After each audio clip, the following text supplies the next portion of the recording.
Hello everyone, welcome back to my channel. Today in this video I'm going to show you how to download and install Steam to your Windows PC or laptop.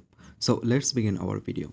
So first of all, I just open my Chrome browser and go to search bar and type Steam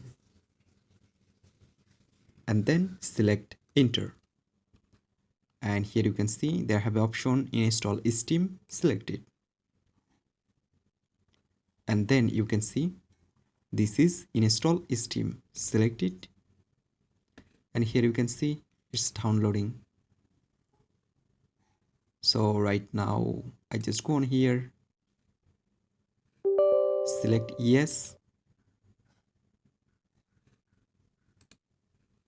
select next, and obviously you can select your own language from here, then next and install.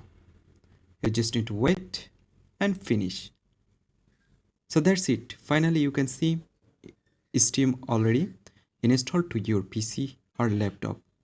So there you can see some file already downloading. You can wait for that, but the main app already downloaded to your PC.